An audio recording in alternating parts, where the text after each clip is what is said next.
Gurur Brahma, Gurur Vishnu, Gurur Devo, Maheshwarah, Guru Sakshat, Parabrahma, Tasmai Shri Gurave Namaha. Okay, happy evening, all of you. Okay, let me share my PPT and just let me know whether you can see it.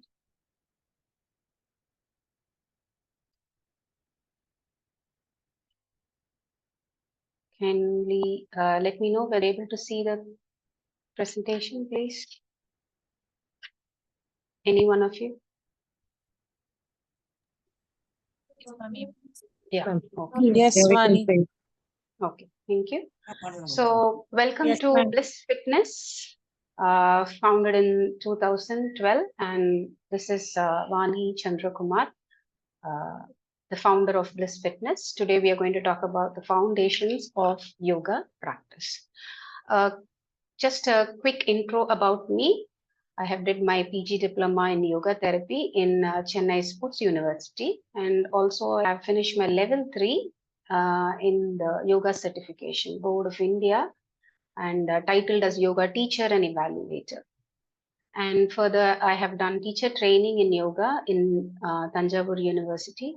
And presently, I have finished my pre and postnatal yoga teacher training in Shubh Yoga Foundation, Rishikesh. I'm also a Zumba certified trainer, Swiss ball certified trainer. And these are a few of my summary skills. Okay, so let me go in the topic. So this is our agenda for today. Just few topics, but I know I have to elaborate on few of those. So I kindly will appreciate your patience on that. So on the agenda comes perception and action, followed by branches of avidya. We will be talking what is avidya later. Constancy and change, and then followed by climb the ladder, which means climbing the ladder of life. Okay, and principles of yoga practice coming up next. All right. So before going to this slide, can you just quickly type in the chat, are you a regular yoga practitioner or have you done yoga before? If yes, just type S. If you have not done yoga before, please type N. Quickly. Alphabet S and alphabet N if you have never done yoga before. Oh, too many yes. That's very happy to see. S, S. Okay. N from Rupa. Okay. That's fine. Okay. So until now, I don't know, you might be, I don't know, you're a very long time practitioner or just started yoga, so whatever it is, I trust you would take home some aspects of today's learning so that you are going to better your yoga practice. It's going to be a totally different experience for you. So, okay, coming to the topic, just before starting, what's the concept of perception? If I ask you, do you have the power to protect your peace? What would you say? You can just unmute, tell me. Let me see some little windows in the side. Okay. What would your answer be? Will you say yes or no? If you believe in fate, you will say no. But do you have the power to protect your peace? Anyone? Yes. Yes, that is happy to hear that word yes. Yes, I was a ma'am, we bit can. scared you would say no. Sometimes we are pushed to say no because some things happen in life because of fate, but most of the time we have the power to protect our peace. Okay, so today my talk is mainly taken from the principles of Patanjali's Yoga Sutra. So if you've been deep into yoga practice or you are a yoga teacher yourself, you would definitely had a chance to study the text called Patanjali Yoga Sutra. I would say this is a very beautiful psychological book, I would say. So even if you are into psychology or you're a psychologist, every psychologist should definitely read this book. Though it is in Sanskrit, we do have some comprehensions. Many writers have given a good guide about this Yoga Sutras so that we can understand it. Okay, so now coming to another question. Now that you're all regular yoga practitioners, what are the hurdles or interruptions you face? Okay, you are learning yoga and you want to do it. Now this you can type. Just quickly type one thing that is making you not hindering you from doing yoga practice daily. For example, like laziness. Okay, fast. Let me see your answers. Family commitments, not able to get up in the morning. Yes, I understand that. Person who snooze a lot. Time, no time, work timings, lazy time. Anything else? What about health condition? Most of your time. Okay, that's surprising. Do you get time to see your mobile phones, all of you? We get, right? Even while cooking, right? Even while eating, we see that. Don't say no. Even I do that. Okay, you can be frank with me. But if we are able to find the time for the mobile, definitely we can find time for yoga practice. Okay, so you had given time, work commitments. I can add few things like health conditions or sometimes losing interest. Okay, so these are all some interruptions, or you can say distractions from your path of yoga. Okay, so now you can see in the screen how has Patanjali defined yoga. So if you like if I am saying to you that the ability to direct the mind without distraction or interruption is yoga practice, aren't you excited that you should be doing yoga regularly? Okay, so yoga is not about asanas, not about pranayama.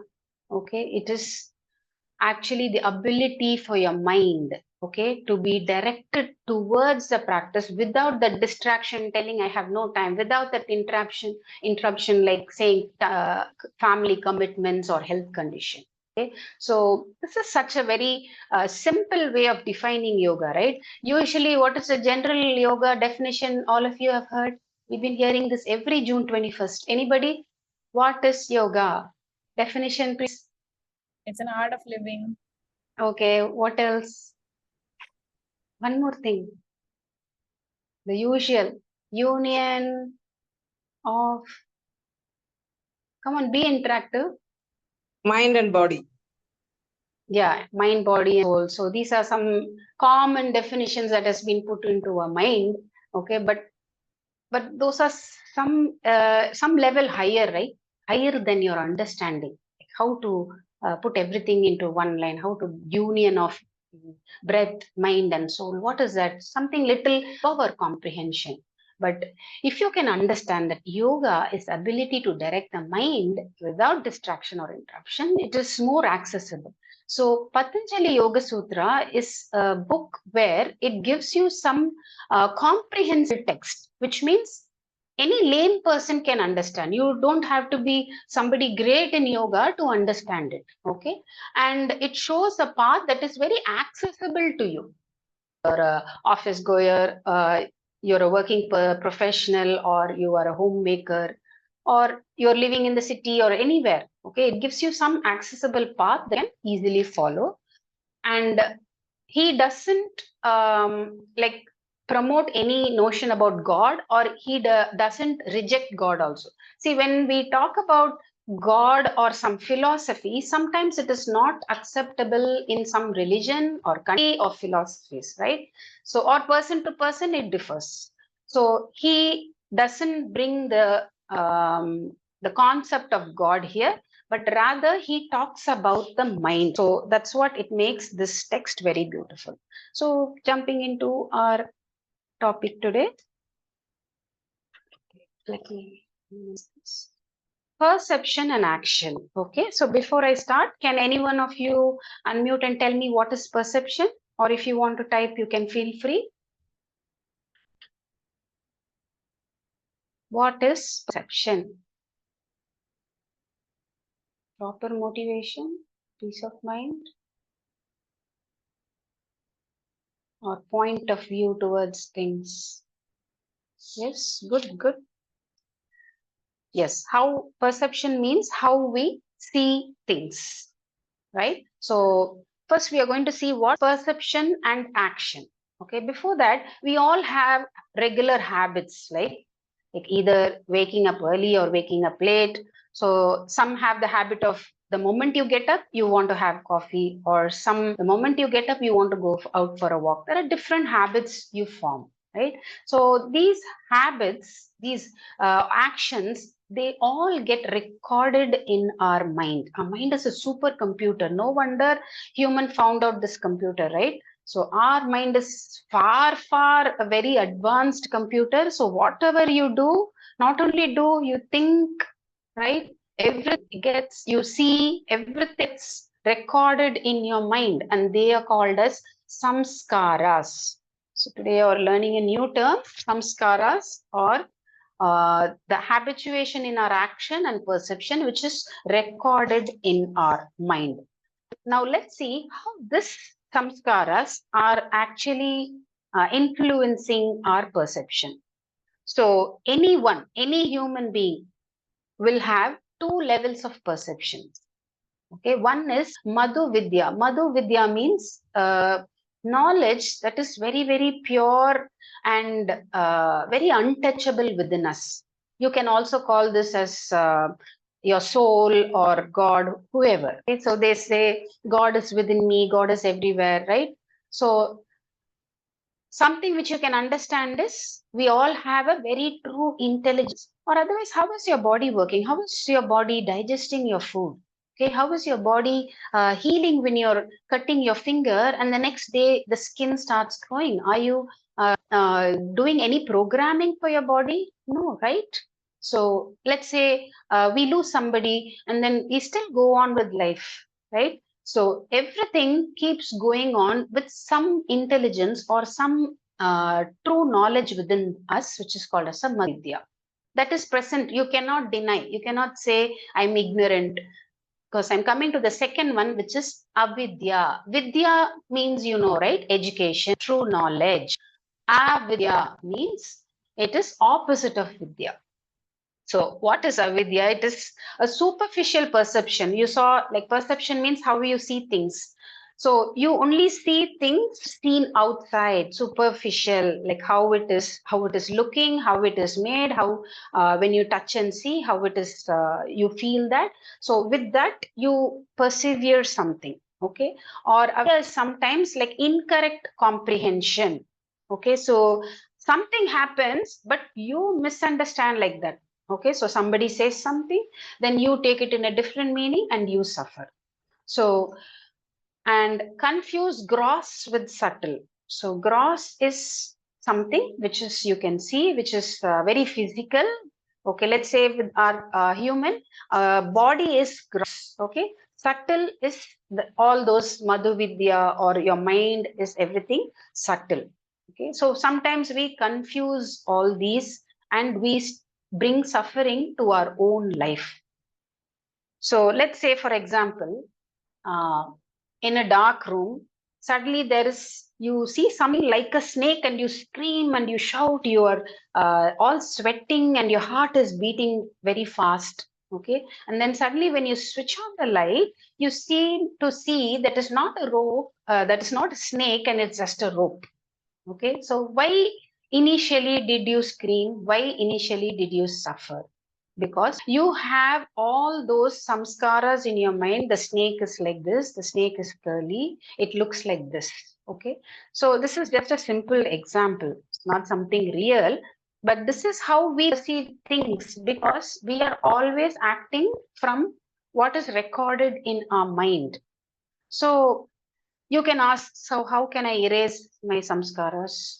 Can I erase our samskaras? No, actually, it is very, very difficult to erase our samskaras But the two levels of persuasion, there are two levels, right? But you can work from the level of Madhu Vidya. Okay, that is possible by a regular practice. Okay, so you think you're doing asanas, but if you follow the right way of doing yoga practice, automatically you will slowly come out of your samskaras and you will start working in the level of your true intelligence, which will tell you, okay, don't panic, look at the situation. Okay, what is deep within, you start seeing, and then you start acting. Okay, so that is a real progress that you should be looking in a yoga practice. So how does this avidya happen to all of us? We all of us have it, right? Because we do many unconscious actions. So I want you to be very conscious in your daily life. Before, let's say you're picking up a sweet from the fridge, right? Or you're picking up the mobile for the 10th time, be conscious. Don't do it mechanically. You have carried out so many actions over the years. And what happens, your mind is so dependent on those habits, right? We feel a little anxious, or we feel some tremors because we are, for example, coffee, right? We drink coffee daily. And actually, without coffee, your body is not going to suffer.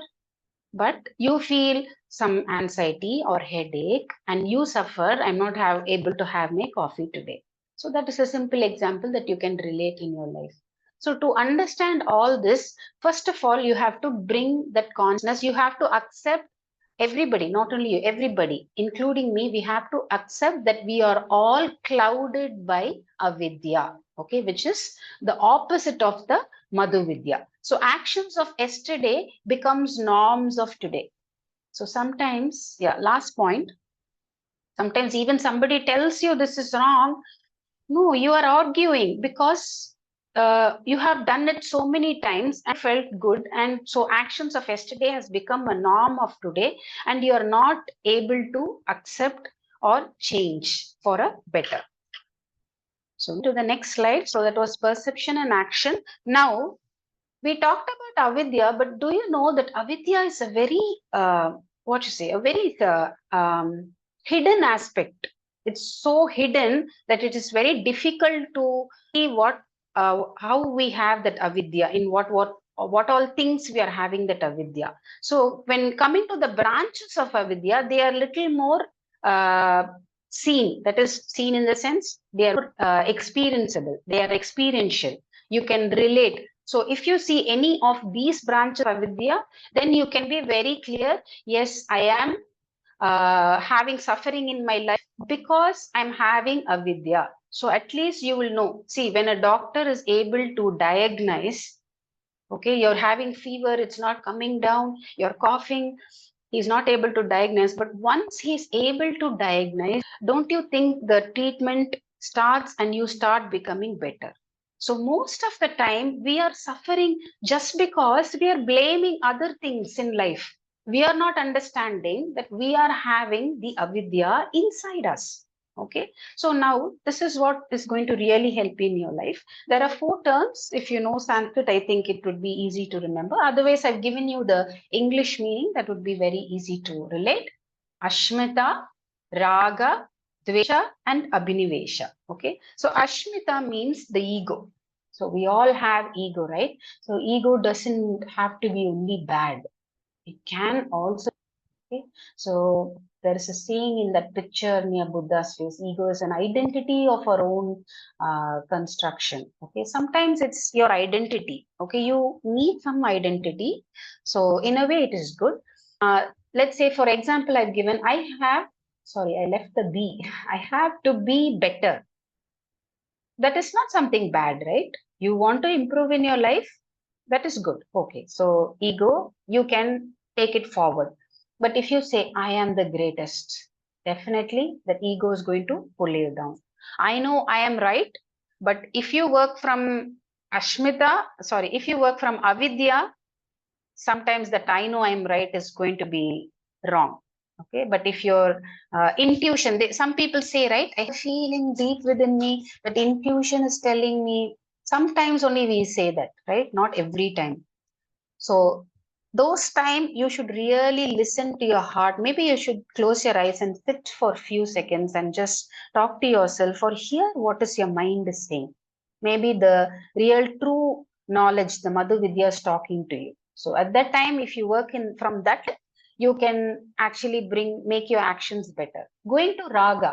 Raga means like expressing, making demands. We all want something, right? We like to buy clothes or some cosmetics, or we like to buy um, like food, car, all those things, right? So, for example, like things we do not have, mostly we want to have what we do not have, right? Sometimes we also want to have more than what we have. Just because your neighbor, she's wearing a beautiful dress, you see that is being in the trend. You have already 20 dresses in your cupboard, but still you want more. So this is how we are leading, and how all these distractions are caused. The marketing, right? The business, they give you a lot of sales. So today, when I take the newspaper, I really don't feel like reading a newspaper. Full of ads, full of ads. Even the first page, second page, there's everywhere ads. They really don't want you to go away from them. It is so much distracting that we end up buying things. So raga is something related to this. So if you are buying more than what you have, or if you are not satisfied with you have, you suffer. Okay, so again, suffering is only caused by you and not. But what you think? I'm poor. I don't have enough money. I don't have a car. I don't have a own house, and then you suffer. Whereas you might be happy with what you have. So maybe you should start uh, talking to yourself. What is really causing you the suffering in your mind? The third thing is dvesha, okay, which is the opposite of raga. It is rejecting. See, raga is demanding. I want, I want. But dvesha is saying it's rejecting. I don't want, I don't want. You reject people. Okay, so you have, let's say, a mother-in-law, right? We all have one picture of mother-in-law and we reject them. Maybe few mother-in-laws are really like so loving, like mother to you. But we sometimes build a wall and we reject. This is just for an example. And we reject thoughts. Sometimes some thoughts make you fear, and we reject thoughts, experiences, assuming they might bring pain. So once you might had a bad experience, let's say you had food in a particular place and it caused you pain. The next time you go to the same place, you reject. You say, no, no, no, this is not a nice place. I don't want to go here. I don't want to do this. I don't want to try this. Something, learning something new, you don't want to do that. Okay, so rejecting things, these all are categorized as dvesha. And the final is a fear and uncertainty. So like say you are uncertain about certain things. Let's say they are giving you a target to do something. You are so scared to take that up because you think might fail, or sometimes you are learning something new and you think if I do that people might judge me. So these are some fears, doubts, uncertainty in life that is also causing the suffering. So whereas we think somebody else, you're saying somebody else judging, right? So you're thinking that person, your friend is causing suffering. No, you are having abhinivesha in you. You are not sure that you can excel. Okay, you are not strong that I am not bothered about what people think about me. I will do what I like, provided it is good and it is not causing pain to others. Okay, so these are the four branches of avidya that is really causing the suffering. This is very identifiable, right? Commonly, to find out what is avidya, that is difficult, but to find out in relable to these branches, it is very, very easy. Okay, so moving on to the next slide. So have a look at this. I will be stopping in between to have a few questions or a quick quiz. Okay, constancy and change. Okay, they always say, right, everything keeps changing in this world. So that is something natural that is called as parinamavada, continual change, anything coming in life. So even us, we are born, we die, we have to go. We can't just sit here all the 1,000 or 2,000 years, right? Everything which comes to life, it has to end, or anything which starts has to end. Okay, a day comes and then a night. That is called as a parinamavada. But sattvada is also present, which is something real in life, okay, which you cannot deny. Let's say that true knowledge, the nature, okay, the supreme power, this consciousness, super consciousness, which all taking care of everything that is happening around you. All those is something true which we can't see, but they are true and real. So let's say you want to do some things like your goals, your what to say, you have some dreams, passion, they are all real, okay, but things might change. What is today might not be the other day. So what is your uh, goal, your role should be to be in the present moment, because you cannot do anything what is changing, okay, you only have to go with that change. So what is a regular yoga practice can teach you is to stay in the present moment. So in a yoga class, definitely the teacher might ask you to sit down, close your eyes, come to the present moment, listen to the sounds around you. All this makes you constantly come to the present moment, so that way you will not disturb. Okay, so another way of suffering is because of this constant change. Okay, today you're successful, and maybe after a few years you are not successful, you start suffering.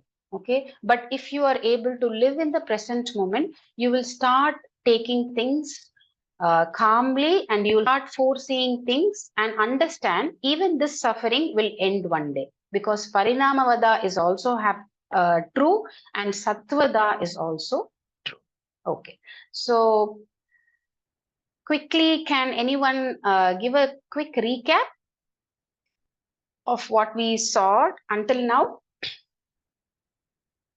Just the main gist, or one of you can say a few points and other of you can.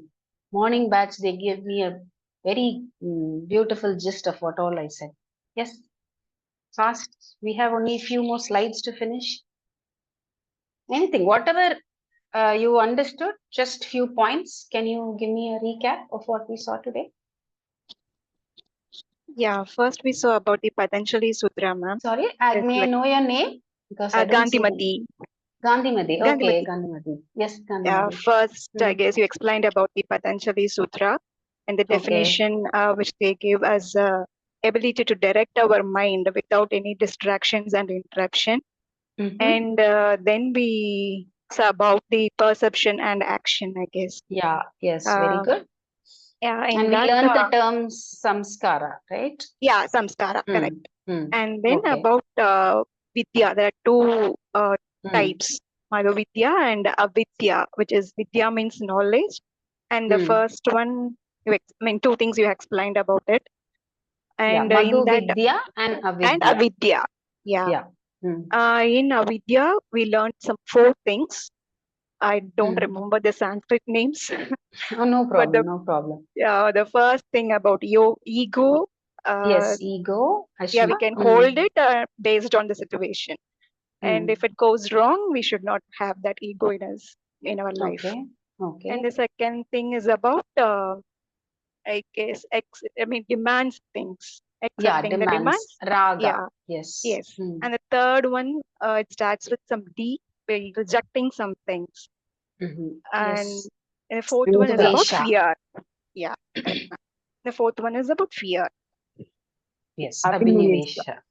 Yeah. If anybody Very wants good. to continue, please. Yes, please. Anybody you. else? Any other points left out? You can just add on and then we can move on again. Okay, in this, I want to give you an example. Okay, let's say you're having an argument with your friend. Okay, and you are telling an opinion to him or her, and she keeps on telling that you are wrong. Okay, so at that point, you feel very irritated, or sometimes you feel down. So this feeling, from which branch does it spring up? Can anyone answer? The first Ashmita. thought that you're not right. Yes, very good. Yes, ego, Ashmita.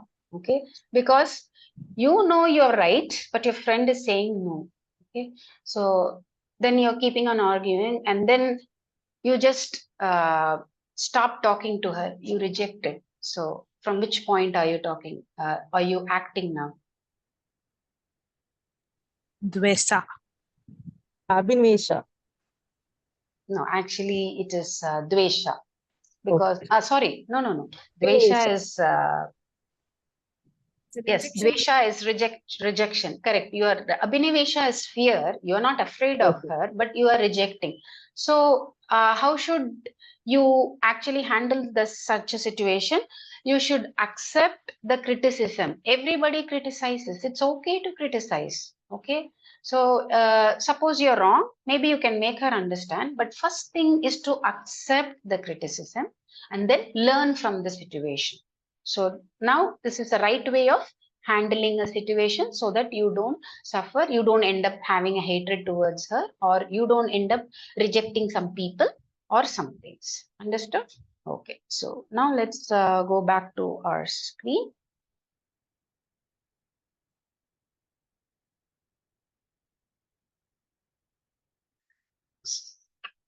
Satvada, Parinamavada.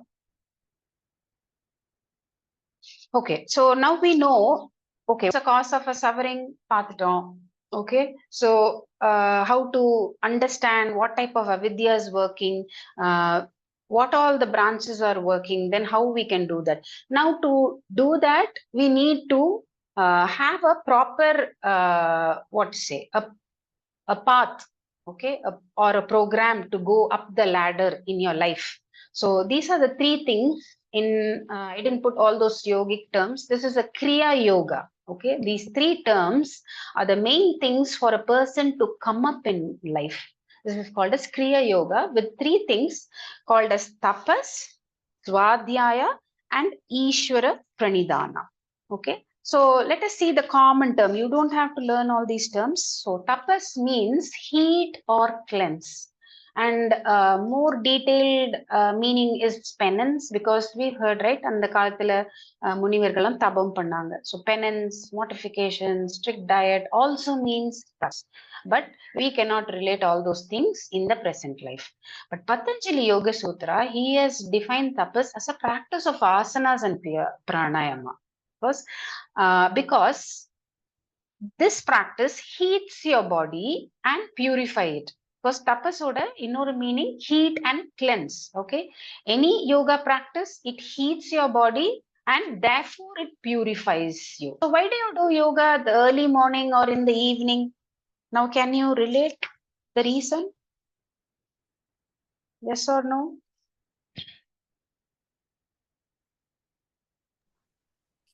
Because after sleeping, the body is cooled down, and when you do it in the early morning, it generates heat. Okay, it can be taken in that manner. Otherwise, like during the day when the temperature is so high and your body temperature is also 98.4, so and it starts heating the body too much, that might be good for the body. So it's always good to practice yoga early in the morning, max till 10 or 11, and then after 5. Okay, so the first point is tapas. So what we can relate in today's life, we cannot go to the forest and do penance, but we can do asanas and pranayama, which will heat our body. So this comes under the health aspect. So if you want to climb up, go up in your life, don't you need the basic thing, good health? If yes, raise your hands. So without health, there's nothing that you can do in life. So tapas is something very, very important. Next, going to swadhyaya, which means self-study or investigation.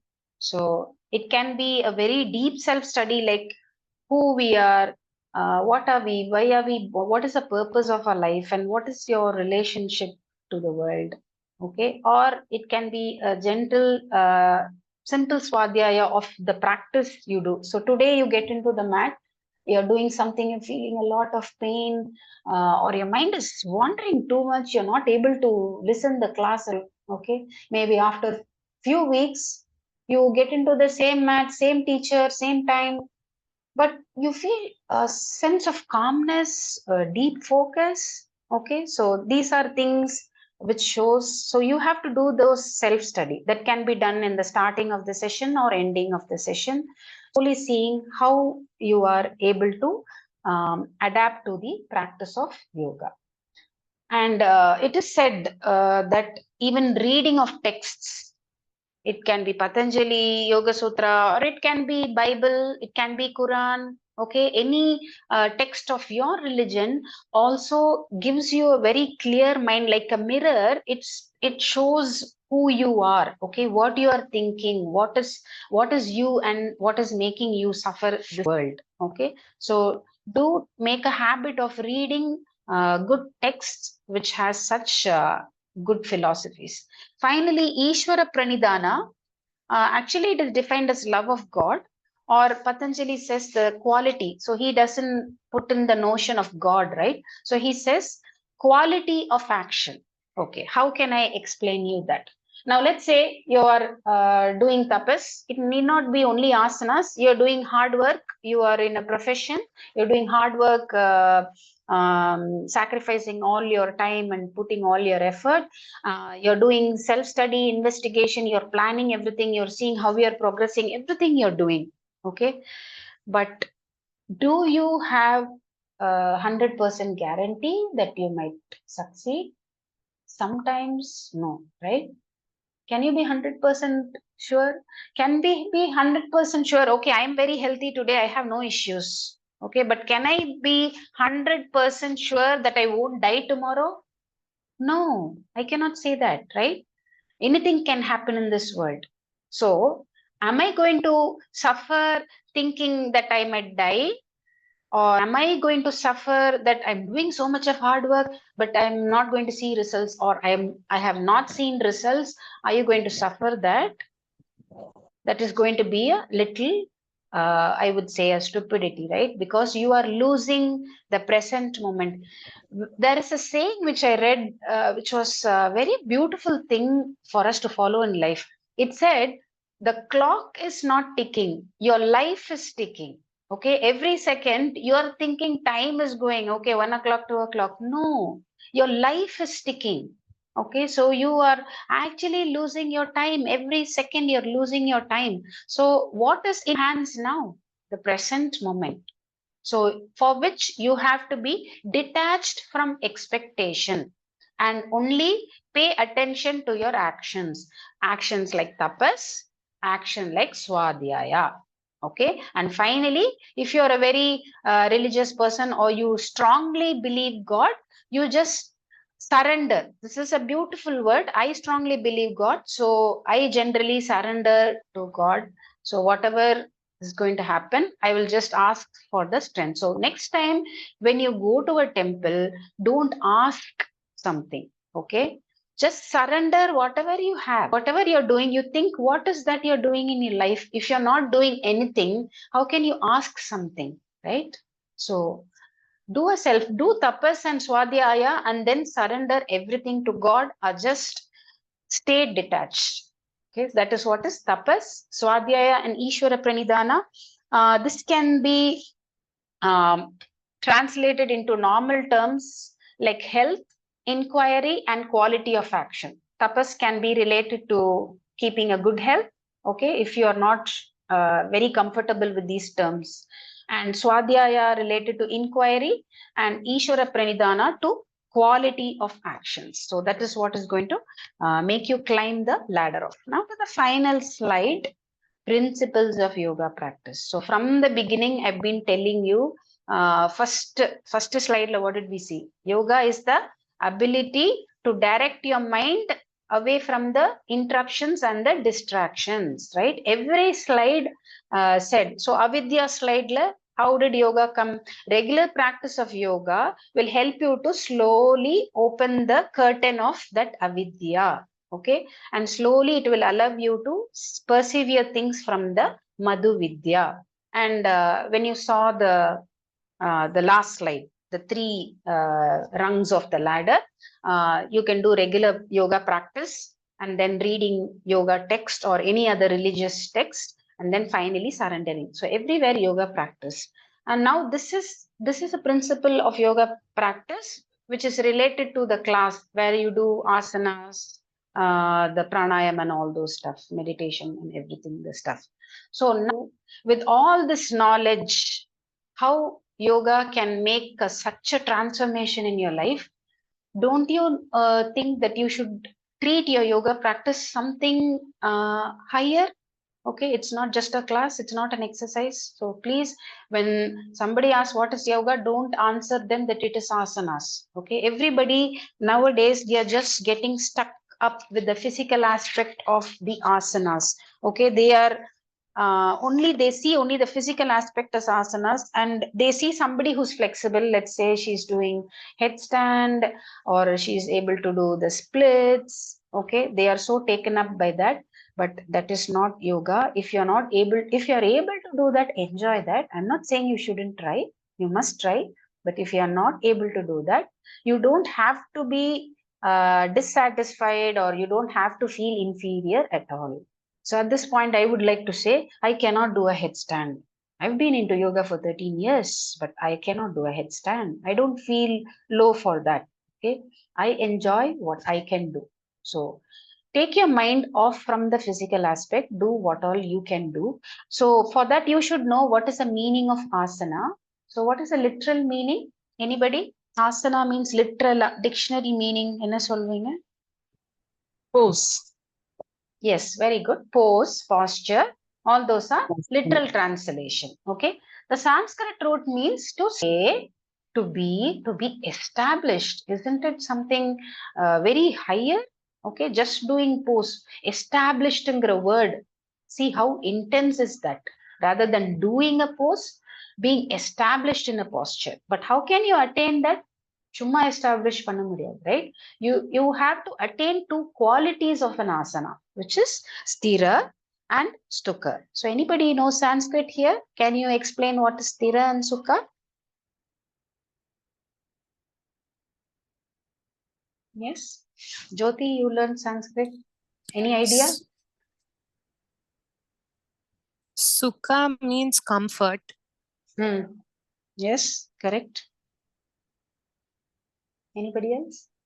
Sthira? Sthira means maybe strong, Yes, grounded. strong or steady. Steady. Stiramma nikkirathu, right? Steady. So now let me tell you the meaning. Sthira means steadiness and alertness, and sukha means the ability to remain comfortable in a posture. So Patanjali says any asana, let's say sukhasana also, right? Simple asana everybody can do. You have to attain these two qualities, and these two qualities should be present in the same degree. Let's say you're so sthira, you're so steady in the posture, but sukha is only 5%, then you're not established in the posture. Okay, let's say you're not steady at all, but you're feeling very relaxed, but still there is something wrong, that you're not doing the pose correct. So both the qualities has to be present equally. So to attain, does it happen in a day or a week or a month? Do you think so? So how many of you have mastered? Okay, you can tell me any one pose, how long it had taken for you to master a pose that was difficult for you. I'm not asking you simple poses. Anybody? Because for example, Vajrasana, like I had taken years to master it. And now I'm very, very comfortable. I don't feel the pain in my ankles and knees, but I really don't remember from when I had that pain, because it took so many years to master it. So like that, any pose, anybody can share your experience with me today? The lifting the leg force, ma'am, that actually the lifting the leg. I was shocked that I couldn't lift my leg straight. Oh, I thought it'll be really? very easy, but Okay. I can't even. My unconsciously, I'm bending my knee. I was so shocked that I couldn't do it. Oh, okay. You Are you see, still in the process of mastering yeah, it, yeah, or I'm have trying you? my best, but still, I'm trying. Lying Okay, down and okay. lifting the leg. I forgot the force, the name of the asana, but Uttan Padasana. yeah, yeah. This makes me think of myself too. I've had those times when my knees always bend, and now I can, that sthira has Mm. come, and also the sukha also I have attained. So these Mm. two things will be attained with regular practice. So again, tapas should be applied. Okay, regular practice only can bring these two qualities into your yoga practice. And beginning from where we are, so each of you are different, right? Just because one person can do this pose, it's not that other person can also do this pose. It might be an easy pose, very very easy pose, let's say simple tadasana, standing on the feet. Even that, some person might have stiffness in the shoulders, or they might have some neck pain. Okay, so everybody's body is different, your profession is different, and your interest also varies, right? So only a proper trained yoga teacher can understand where you are standing. Okay, only a proper yoga trainer can construct a careful yoga practice. Okay, there is a lot of principle in planning a yoga session. Okay, so before I handle my class, I do, or I apply all the principles when I construct the yoga class. So that's a very very big topic again. So learning yoga from a proper trainer is very very important. So at this juncture, I want you not to follow yoga from videos. Okay, unless you are a yoga teacher yourself, okay, or you have learned yoga under a proper trainer for more than 3-4 years at least. Okay, and until you get a proper understanding. So that's very important to know where you are, to construct a proper careful yoga practice, choosing the right counter pose. Okay, so we simply do pose and release. It's totally wrong way of doing. You might be having the sthira and sukha in asana, but if you didn't do the right counter pose, it is going to show in your body. Okay, or at work, it is going to show in your the way you breathe or the way you see things. So resting is equally important for yoga practice. Okay, though you are doing, there is also a lot of new types of yoga coming up, like this power yoga, aerial yoga, whatever it is. See that you choose the right counter pose and see that you rest well before getting to your work. So when you're doing home practice, don't just do 5 yoga poses. Yes, I finished my practice today. Yes, I'm going to head to my work. Don't do that. Okay, so sit down, do a little bit of swadhyaya, do a small prayer, do Ishvara Pranidhana, just surrender this practice to your body or to the God, and then slowly do the yoga practice with proper counter pose and rest well, and then get to work, and you will see how active that the day is going to be. And finally, joining the breath with the movement. Okay, so here we are going to do a small practice. So let me stop this sharing. If you can switch on your video, you can switch on. Please sit straight in your seat, or if you're sitting on the floor, doesn't mind, anywhere, in whatever posture you are, please sit straight. I don't want anybody to be lying down. Okay. Now close your eyes and observe the body, just to check you're sitting straight. You're not slouching, your shoulders are not shrugging, shoulders are relaxed. Now I want you to raise your hands just up. Simply raise your hands straight and then bring your hands down. Again, raise your hands up. Try not to bend your elbows and bring your hands down. Again, raise your hands up and bring your hands down. Okay, now last time, I want you to stay. Okay, keep your hands up, all of you. Nobody is allowed to drop the hands until I ask you to, okay? Please don't bend your elbows also. Keep your hands as straight as possible, spine as straight as possible. 15, 14, 13, 12, 11, 10, 9, 8, 7, 6, 5, 4, 3, 2, 1. Okay, slowly release your hands. Okay, just a second, observe. Okay, now can you tell me, where did you feel some pain or some, okay, some sensations, anything? Where did you feel after doing this or doing during the practice? Yes? Shoulder. Okay, shoulders. Where else? When we get our hands down, we feel the blood flow at the tip of our Oh, yes, good. fingers. Yes, you felt the blood flow. Very good. Good observation. What else? So it was only the shoulders. Anybody else? You didn't feel it in anywhere in the body? But stomach, diaphragm, there also we Yes, felt of the course. There was stretch. a stretch in your abdominal Right. region. Is somebody trying to talk? கையில இந்த இடத்துல pain Okay, yes. Sometimes you might feel a pain in your arms. Did you feel the heat in the hands? Yes. After a few seconds, இல்ல maybe 15. Okay, yeah. But generally, maybe if it was a shorter time. If I had made you hold it for 1 minute, it would have started burning. Your hands would have been like red hot. Okay, so these are some sensations you felt in the body. Okay, now we are going to repeat this again. Sit straight, close your eyes.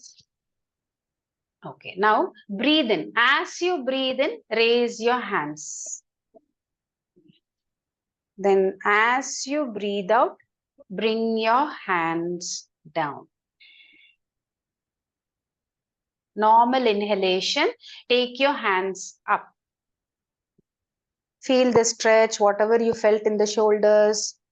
Breathe out, watch the blood flow. Now breathe in last time. And breathe out. Okay, so what is this technique called? Syncing the breath with the movement. Okay, how many of you were able to do that? Yes, can you just put a hand or a thumbs up? Quick. All others very silent, and so maybe then you didn't do the practice at all. Yes, Ramya says thumbs up. Yes. Okay, Lakshmi is typing. Okay, so breath, another foundation of yoga practice is to follow the breath. Okay, so you follow an inhalation. So every movement has a natural breathing, and only a proper yoga trainer can tell you which is the natural way to breathe when you lift your hands, or when you bend back, or when you bend forward. This is again a very deep topic which we are not covering now. We are only understanding what are the foundations of yoga practice. Okay, so first thing, you noticed how your body felt. Okay, that is physiological. Muscles, joints, physical and physiological. All how you're feeling, where it is stretching. Okay, how the abdomen is stretching, all those things. Okay, certain things you might be feeling it in certain organs also. Okay, second thing, you saw how to sync the movement with the action.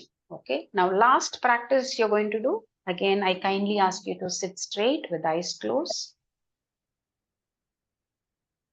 Okay, now be ready with your hands to the side. Now you're going to raise your hands in the count of 4. Okay, and you have to inhale for 4. Ready? Let's start. Breathe in 1, 2, 3, 4. Don't open your eyes. Exhale 4, 3, 2, 1. Again, inhale 1, 2, 3, 4. Exhale 1, 2, 3, 4. Okay, relax. Now, did you see a difference in the way you practice? If yes, in what way? Just tell whatever you felt. If it's wrong, it's okay. You are more slow and deliberate. Okay. So we did method 1, method 2. Yes, more concentration. Yes, good. Method 2, method 3, right? So which demanded more of your focus? Which technique? Yeah, the technique 3. Yes, coordinating movement with the breathing. That was a technique 2. Finally, when I said you have to breathe, count for 4. Okay, this is just a normal 4 seconds, but for some it might be 3. For some regular yoga practice, you can even take 6 and 7. Okay, so this is just a rough number I'm talking about. So when you are focusing on the breath and the length and also the way the body, the muscle stretch, will you be able to think about something? Will you be able to get distracted? Please answer me. No. No chance. No chance. No chance. Absolutely no chance. You cannot. Okay. Maybe in the class when you're doing the warm up, we do up, down. We do in the class. At that time, you can think, oh, the time is 7 o'clock. I have to cook. I have to pack box. We all have. We do that. I can see people getting restless the time when the clock is coming closer to 7. Okay. But there should be a part of a yoga practice where you're totally focused, not distracted. So now this technique 3, it really helped you, right? To be in the present moment. It was you, your breath, and that concentration focus came from your third aspect. What is that? Your body, breath, and your mind, right? So these are the 3 aspects of yoga practice. So that is what everything came together. So this is what is the main foundation of yoga practice. So let me come to the final slide. So I hope the way you practice your yoga from tomorrow should change definitely. I have put all my effort to make you understand that. Okay, so quickly again, knowing the meaning of asana, we talked about, yeah, before doing this, can any one of you quickly give me the review of what we talked about? The quick gist.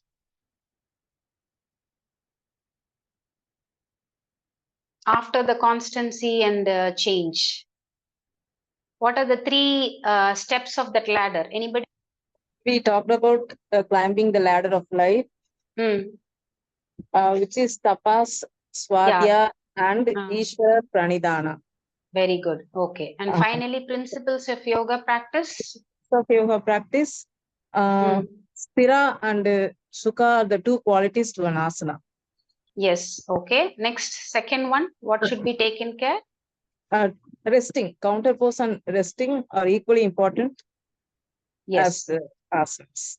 Very good. And the third one, the most Breathing. important one.